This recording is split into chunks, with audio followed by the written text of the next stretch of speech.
Coming up next, charges will not be filed against several former Aztecs football players accused of rape. What we're learning from the DA's office tonight. A UC San Diego biology professor and author says a homeless man attacked her husband at this park beside the Midway. We'll show you the cell phone video. A follow-up of two local mothers and their young boys who were forced to sleep outside after their cars were towed. Their GoFundMe page raised even more money. We check in with them. And it's a letter that's never been read publicly that describes the attack on Pearl Harbor 81 years ago. And San Diego Mayor Todd Gloria joins us live in studio tonight to answer your questions. CBS 8 News Live at 6 starts now. No criminal charges will be filed in the alleged gang rape last year of a 17-year-old girl at an off-campus San Diego State Halloween party. Good evening and thank you for joining us. I'm Carlo Cicchetto. I'm Marcella Lee. The district attorney made that announcement today, not to file charges. CBS 8's David Gottfredson joins us now with reaction from both sides as a civil lawsuit goes forward against three former Aztecs football players. David? The DA says they interviewed 35 witnesses in the case, served 10 search warrants, and looked at DNA evidence. And after 14 months of intense investigation, the evidence, they say, does not support the filing of criminal charges. As soon as I got the news from the DA, I called Matt Ariza, gave him the good news. He was very happy. I heard his mother crying in the background. I mean, obviously a very happy family tonight. Defense attorney Carrie Armstrong reacting to an announcement Wednesday from the district attorney's office that no criminal charges will be filed against his client, former NFL punter Matt Ariza. I think a big factor, some of you have seen the video that was uncovered by the alleged victim at a different party right around this time, where she's bragging about being 18 years old. She's talking about some other things that I think probably led the DA's office into making this decision. Ariza and two other former Aztec football players were named in a lawsuit filed in August, alleging the players gang raped a 17-year-old high school student at an off-campus San Diego State Halloween party last year. Ariza lost his position as a punter for the Buffalo Bills in the wake of the lawsuit. I will tell you this, he's been training here in San Diego ever since he got back from Buffalo. He wants to get back in the NFL, and I'm pretty sure he will get back into the NFL eventually. The now 18-year-old accuser first spoke to CBS 8 in July, claiming that she was drunk and gang raped. There is clear evidence that Matt Ariza had sex with a 17-year-old. That's illegal, and, you know, he did it. Attorney Dan Gillian represents the young woman in the lawsuit. In a civil case, only 9 out of 12 jurors need to be convinced that a rape occurred. In a criminal setting, you know, the DA, the district attorney, has a very, very high bar to get over, you know, beyond a reasonable doubt, and they have to convince 12 out of 12 jurors. After serving 10 search warrants and interviewing 35 witnesses, the district attorney released a statement Wednesday saying, quote, "There is no path to a potential criminal conviction." Meanwhile, the civil case continues. There's no doubt that multiple men had sex with her when she was extremely intoxicated as a 17-year-old. That's the reality of it. Now, we just received this statement from Matt Ariza's civil attorney. He also talks about that YouTube video showing the 17-year-old at a different party the night before telling other partygoers that she is age 18. The statement goes on to say that she made sexual advances towards Ariza in front of another witness. Big developments today, David. How old were the players who were allegedly involved in this incident? How old were they at the time of everything that they were accused of? Well, the girl, as we know, was 17 years old. Matt Ariza was age 21, and the other two players were both age 18 at the time of that party. Statutory rape can be charged as either a misdemeanor or a felony, but again, no criminal charges will be filed against any of those three players named in that lawsuit.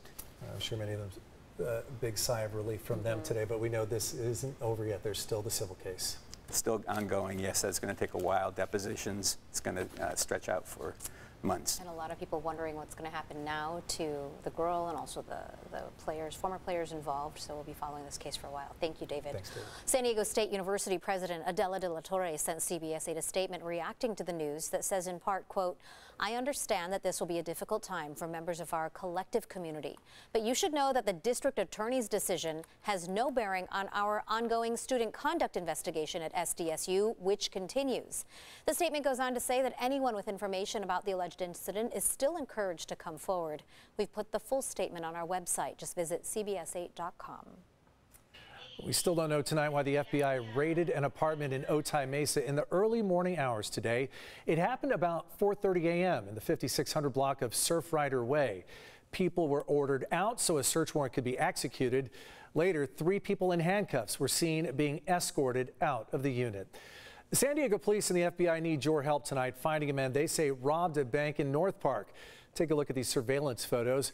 Police say this man walked into the U.S. Bank branch on University Avenue last Thursday and used a note to demand money. He's described as 5'8", thin, light-skinned, in his mid-40s to early 50s. He was wearing glasses, a blue hat, and a gray zip-up jacket. If you have information, call the local FBI office, police, or Crime Stoppers at 888-580-8477.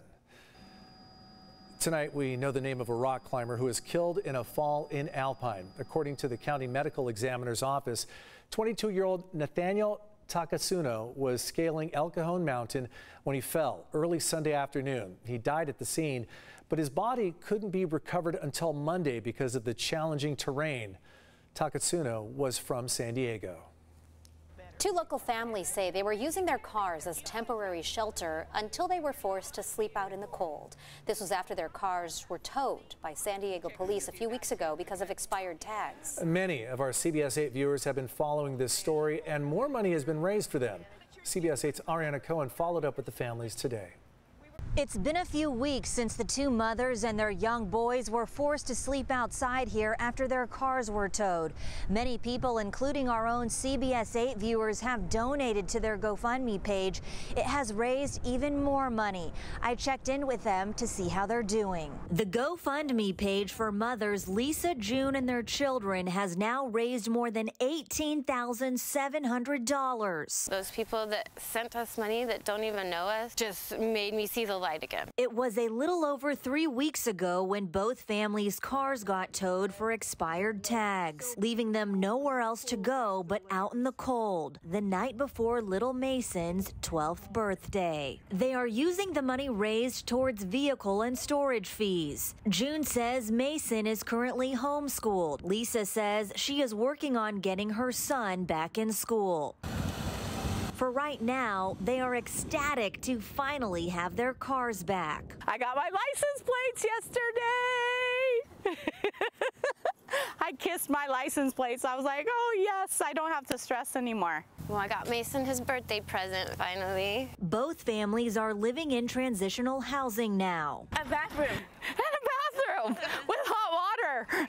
Happy, a 10 out of 10. Happy. They say it's difficult to be back at Mariners Point Park where we met for today's interview. A troubling reminder of where they once slept. Yeah, it's really hard. It's really hard. I see some faces. It's also a time to reunite. Oh, I'm just so happy for you.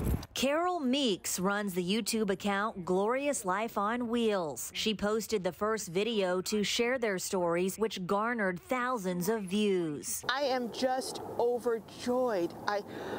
My daughter and I, we were literally jumping up and down, clapping. We were so happy that they got some help. Even though they still live with some fears. Fear that tomorrow's going to be totally different and we're going to be back in the same situation. They say they plan to pay it forward. I actually used a lot of the money to help other families. And now have hopes for the future.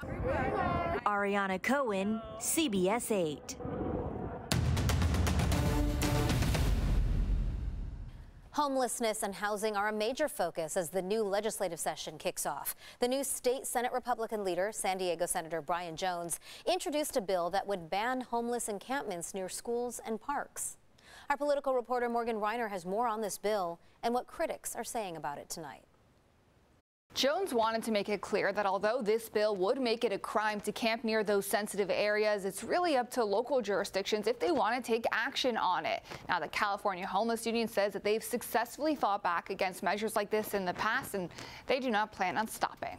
It's something local cities run by Democrats like LA and Sacramento have already done. Ban homeless encampments near sensitive zones like daycares and parks. The homeless crisis is not a partisan issue. It wasn't caused by Republicans or Democrats necessarily. And actually, our bill is crafted somewhat after the Los Angeles ordinance. As he was campaigning for last month's election, Jones said homeless camps was the #1 issue voters wanted to talk to him about. This is to give counties and local jurisdictions the ability to keep at least a certain part of their community safe. California Homeless Union attorney Anthony Prince is not buying it. A political device to make it appear that as a class of people who are unhoused are by their nature dangerous, a threat to children, a threat to property. Again, the statistics don't bear it out, and we never see the figures. We never see the actual numbers. We hear people, oh, someone got mad at me, somebody threw something at me, and they're homeless. Therefore, do we criminalize the entire population of unhoused people? It's no more acceptable than saying, oh, an African-American person committed a crime. Therefore, we need to impose specific restrictions against the African-American community. Says it will do nothing to solve the underlying issue. We're not here to say, let the camps exist, let people be in the streets. That's not what our union's about. However, until such time as the state of California stop this death in the streets by providing durable, safe housing, then we feel the obligation on the cities and counties is not to tear down these encampments. Jones agrees this won't solve the problem. We're not going to get one solution, and we really need to shift our attitude about that. This is just one solution to keep a particular part of our neighborhoods safe. Prince is not denying that there are homeless encampments where criminal activity does occur, but he argues that those who are not homeless commit crimes at higher rates. In the bill, Jones does make it clear that in order for someone to be removed from camping near those sensitive areas, they have to be given at least a 72-hour notice. Thank you, Morgan. We have an important reminder for homeowners out there tonight about your property taxes. San Diego County property owners have until Monday, December 12th, to pay their 2021 property tax bill without any state-mandated penalties. If you wait until after that due date, there will be a 10% interest hike, which increases each month until the account is paid off. The deadline does not apply to taxpayers who are on a tax payment plan that extends their due date. Still ahead tonight, San Diego Mayor Todd Gloria is here to answer your questions. And up next, claims that the state is sending out checks to people in the LGBTQ community. We verify. We started to see the clouds clearing out by the afternoon hours. We're not going to see too many clouds out there for tonight, but some chilly temperatures as they take a plummet behind our recent storm system. Details ahead.